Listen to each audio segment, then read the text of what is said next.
What is up, Guru Gang? I'm back.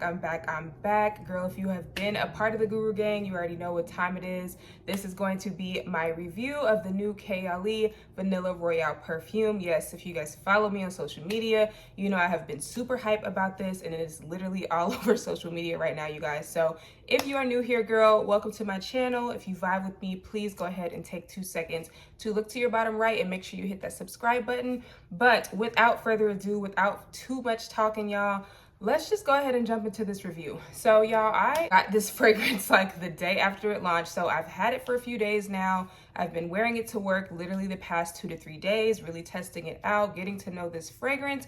And I have a full in-depth review for you guys. So here she is, y'all, in all her glory. Okay, gold is literally one of my favorite colors. Like, I wear all the time. It's my favorite color jewelry. Girl, I got my gold Starbucks cup. Like, I don't play about gold, okay? But so here is the typical Kayali box. I did get the 50 ml bottle.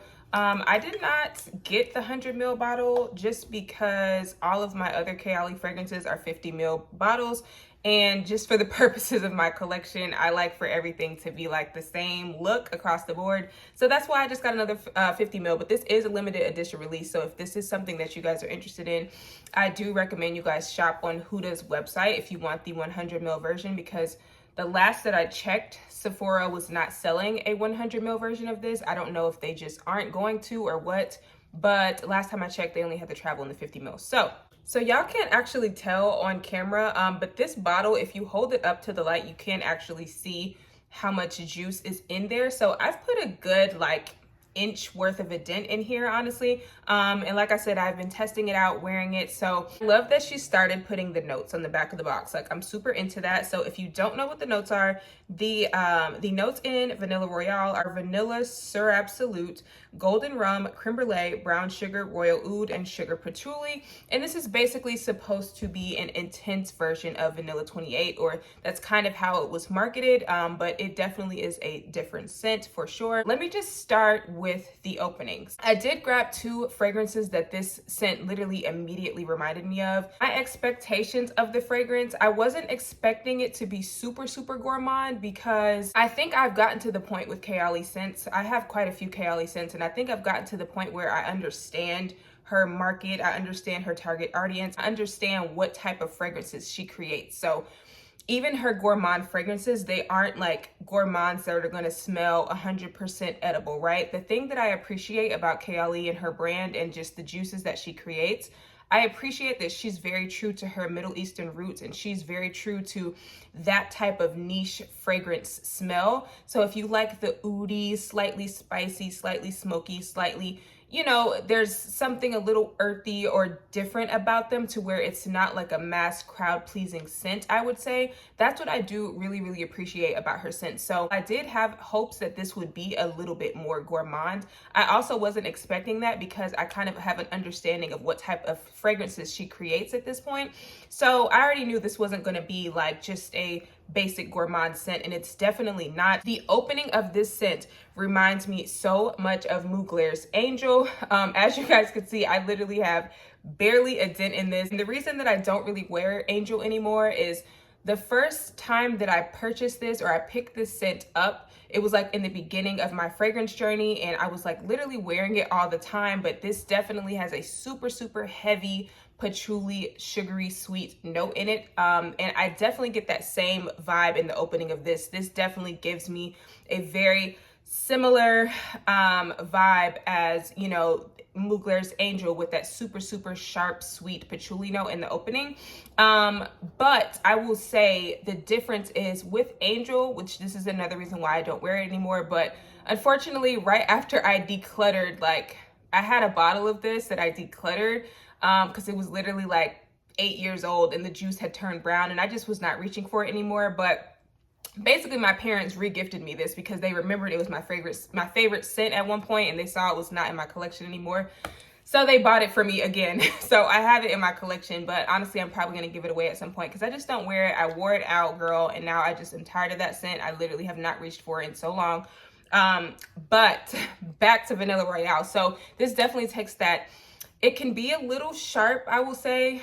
So I would say if you don't like patchouli scents, I know this scent was marketed to be like a more wearable patchouli for people who don't like patchouli. But girl, if you don't like patchouli, just don't buy this, okay? Just don't buy it. Don't force yourself to like something. Like, just don't buy it. If you know you don't vibe with patchouli or it doesn't work on your skin, I would say just don't buy this, because I definitely get a blast of a super syrupy sweet patchouli mixed with like a little bit of a boozy spicy rum, which if you guys don't know what rum smells like, rum is definitely a darker, like this definitely gives me the vibes of like a Caribbean rum, like a dark brown rum, not like a white rum. So Caribbean rum is going to have a little bit more of those spices, a little bit more of that syrupy sweet booziness to it, and I definitely get that in here 100%. And then as you wear this scent, I do feel like that sharp kind of screechy opening does settle down a little bit. And I actually start to pick up on something slightly buttery and lactonic, which is definitely that creme brulee in there, y'all. So I know a lot of people have been saying like they can't smell the patchouli or they can't smell the creme brulee. I 100%, y'all, I smell every single note that's in here from the beginning to the end. You just get different aspects of this perfume the longer you wear it. So the opening, I would say you definitely get more of that super sugary sweet patchouli. Like literally think of a stick of patchouli that was dropped in some Jamaican rum. Like that's exactly what it smells like. It smells boozy. It definitely has that earthy patchouli vibe. But I don't think it's a patchouli that's an offensive patchouli. Again, if you just don't like patchouli, just don't even try to wear this scent. But I do appreciate that she added a healthy dose of patchouli in here, because that is what makes this scent have such a bomb longevity, y'all. Like this scent literally gave me a good 8 to 10 hours of wear.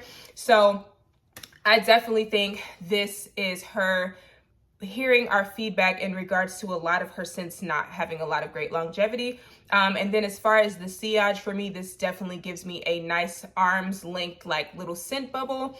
And like I said, I have been wearing this for the past couple of days at work, and I have definitely been getting compliments from men specifically. One of my coworkers told me that I smelled like Christmas, which I kind of was like, that's kind of a weird way to, you know, give someone a compliment. But honestly, y'all, we have to kind of think in the terms of people who don't review perfumes and don't know scent notes. That's kind of what it smells like. It does. Like it literally smells like a Christmas cocktail, something super boozy, sweet, syrupy, slightly like cinnamony. Like that is the vibe that you get from this. And this would definitely be a perfect Christmas scent. I don't think that this would be anything like offensive or anything. Like I definitely feel like this could easily be someone's signature scent. This could easily be an everyday work scent, office scent, going out scent.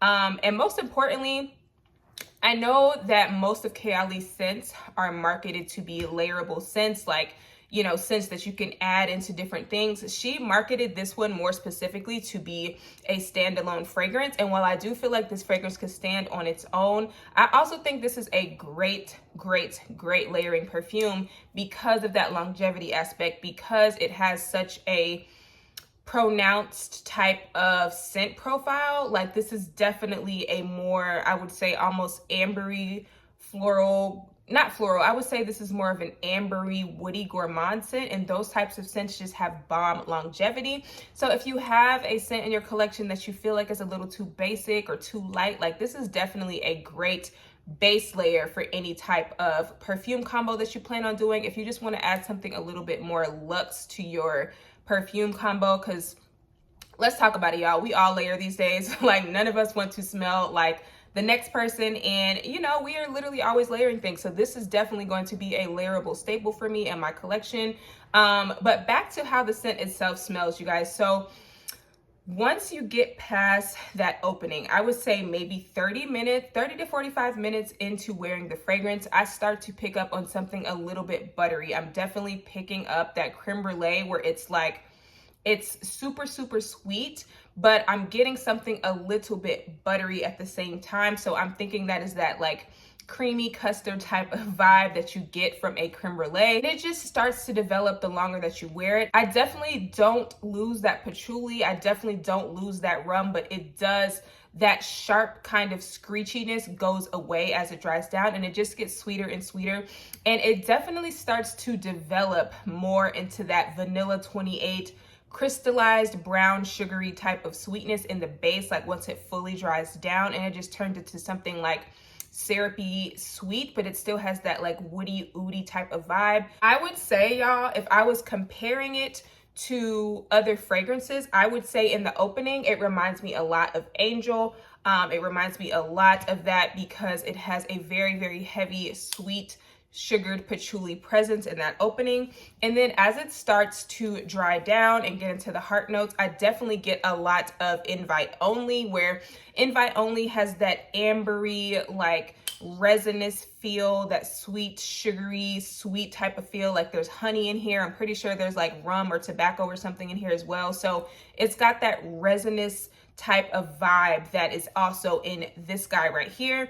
And then when it completely dries down, you guys, I definitely get some Vanilla 28 DNA in there, where it's got that brown, sugary, sweet type of vibe. But overall, you guys, I would definitely say that if I had to compare this to two other Kayali fragrances, this definitely gives me a vibe of if Vanilla 28 and Invite Only Amber had a baby, basically. Like, it kind of gives me that vibe. So as someone who collects Kayali fragrances, and I have quite a few, I'm definitely happy to have this in my collection, you guys. Like, I will be layering this for sure. I definitely don't think this is for everyone. You have to really appreciate those type of niche-y, Middle Eastern type of vibes if you are going to appreciate this perfume. This is definitely not for someone who's just purely gourmand, like, I don't want anything else, I just want something that smells like food.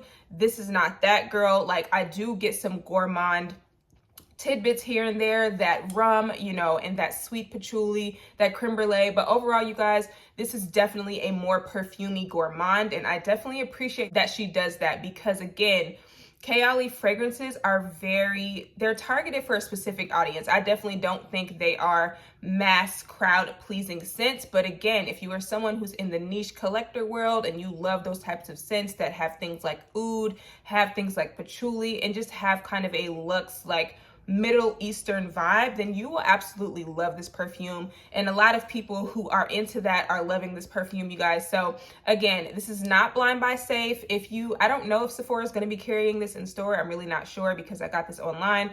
But I definitely recommend you guys try this out in store, see how you feel about it, because at the end of the day, girl, you can watch so many reviews, and at the end of the day, if you like something, you like something. If you don't, you don't. So don't fall into the hype and buy it just because it's hyped up. Like, buy it if you truly want to experience it for yourself, see how you feel about it. You literally can go in there and be like, oh my God, I completely hate this. You know what I'm saying? So fragrance is personal. It's all about how things wear on our skin. And past that, you guys, it's literally scientifically proven that everyone's nose smells different things. So the fact that I am able to smell every single scent note in here is kind of crazy to me, but some other people aren't able to smell some of the things that I'm smelling. So this again is why you have to smell things for yourself, see how you feel about them. But as a collector of Kayali perfumes, I 100% love this one. I still don't think it tops my favorite Kayali, which is Deja Vu, which I've already talked about in my fall perfume pick, so I will link that below if you guys want to see it. But if you guys want me to do a video talking about all the Kayali fragrances in my collection, let me know. I will be more than happy to do that. But that is it for my review on this fragrance. Again, don't expect something super overtly gourmand. I think people should stop expecting that from her at this point and expect a more Middle Eastern approach to gourmand fragrances. And if you go into it thinking like that, girl, you will definitely have a much better appreciation for this scent, and you will be able to tie it into some of your combos and see how you can wear it for yourself, girl. So that is it for this video, you guys. I will be featuring this perfume actually in my next scent layering combo, so stay tuned for that. And also stay tuned for my empties video, y'all. I'm finally able to sit down and crank out my content that I've been so behind on, because if some of you guys know what's been going on in my life, it's just been a very rough past couple of weeks for me, but I'm finally sitting down and getting my stuff cranked out. So stay tuned for those, you guys. And again, thank y'all so much for tuning in, and I will see y'all in my next video. Bye.